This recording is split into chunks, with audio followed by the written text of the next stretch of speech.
Whether you're hanging out with us to pick up some rich English vocabulary, or you just want to get lost in a genuinely fascinating narrative, you are in the right place. We're going to unpack some incredibly deep, universal themes here. We're talking choice, consequence, and that incredibly heavy feeling we literally all know too well, regret. We've distilled the beautifully crafted concepts of this story to really focus on the anatomy of human decisions. It's the kind of story that forces you to ask, what would you actually do if you could just hand your heaviest emotional burdens over to someone else? Right off the bat, let's look at this beautiful philosophical premise the story sets up. Regret is a strange thing. We treat it like a shadow, but it actually has a mass. This right here is exactly how the main character, a guy named Julian, views human regret.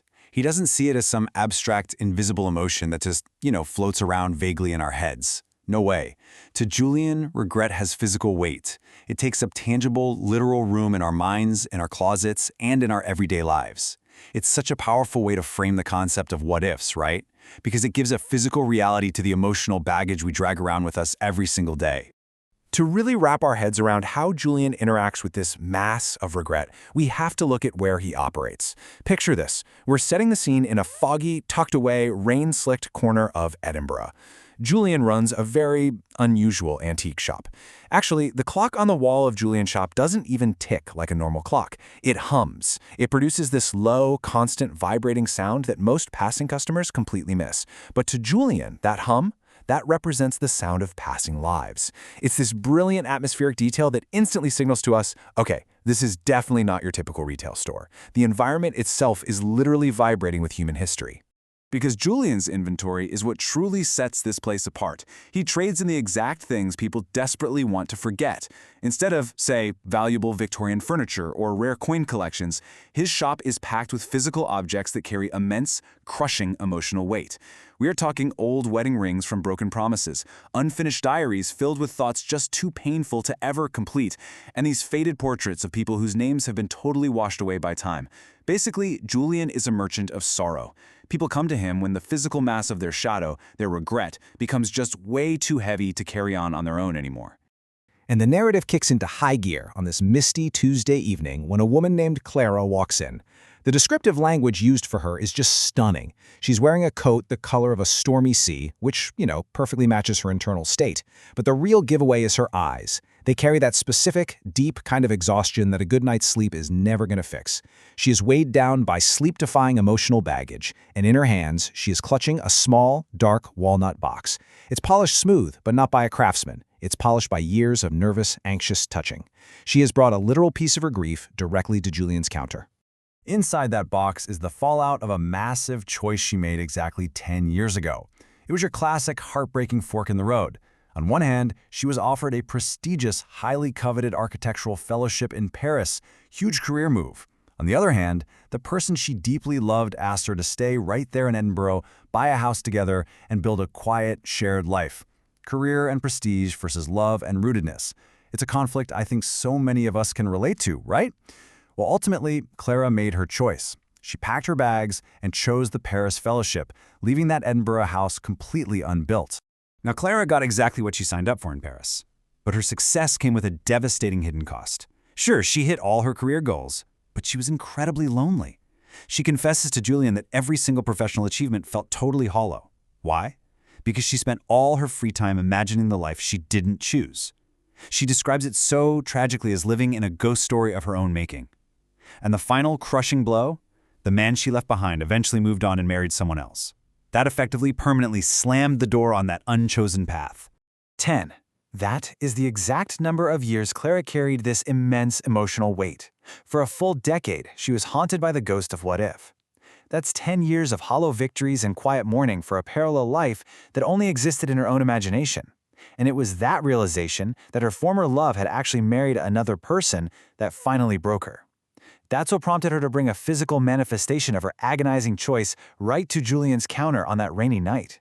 She couldn't carry the weight of those 10 years for a single day longer.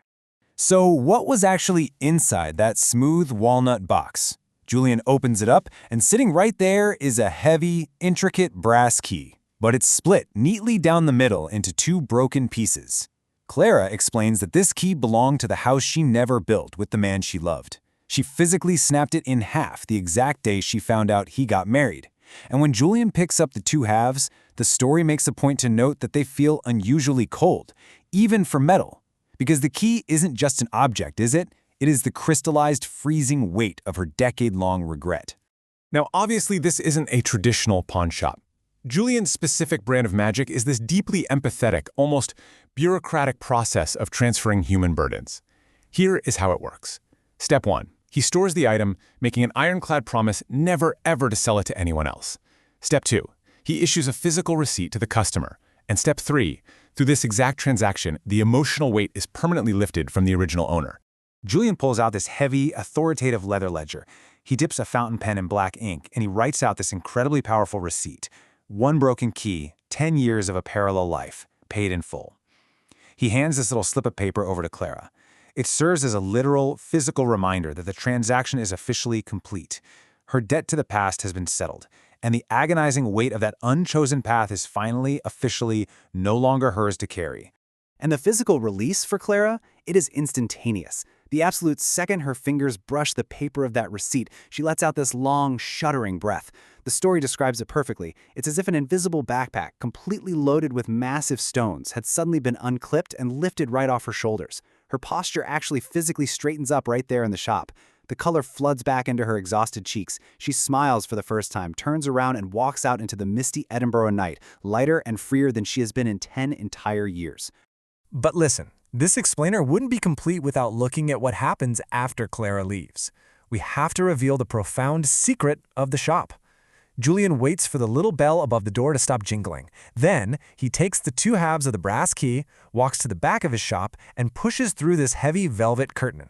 And what is behind it? It's not some dusty, cramped storage closet.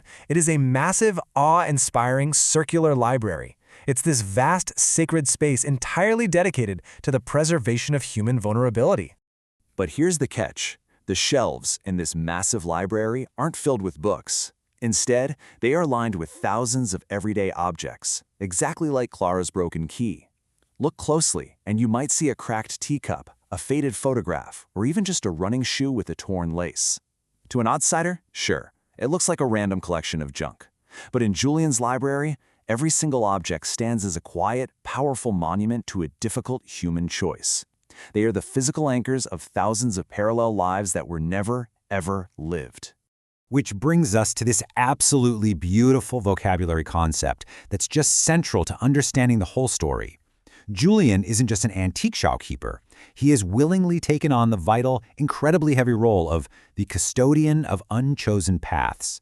A custodian is a keeper, right? A guardian. Julian's job is to safely guard these physical objects, but far more importantly, to absorb the emotional echoes of others' regrets so that people like Clara can finally move forward with their lives. He is the guardian of the city's collective heartbreak. But being this custodian, it comes with a massive price tag. As Julian places Clara's broken key onto an empty shelf, the humming of the shop grows fiercely loud.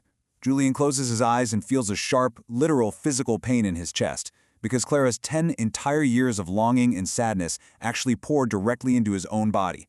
He doesn't just store the key, he absorbs its emotional echo. He physically takes on the sadness. He leans against the shelf, waiting for that intense wave of grief to finally settle into a quiet ache. It is a tremendous burden, but by holding on to the heavy pasts of these strangers, he is miraculously giving them their futures back. To Julian, seeing Clara walk away lighter makes his own pain completely worth it. This whole story is just a brilliant, poignant look at the weight of our decisions. We all have a shadow that possesses mass, don't we? So I want to leave you to reflect on this beautiful story, its vivid imagery, and its rich vocabulary with a final, provocative question. Think about it. If you found yourself wandering through a foggy Edinburgh night and happened to stumble upon Julian's shop, which unchosen path, which heavy object of regret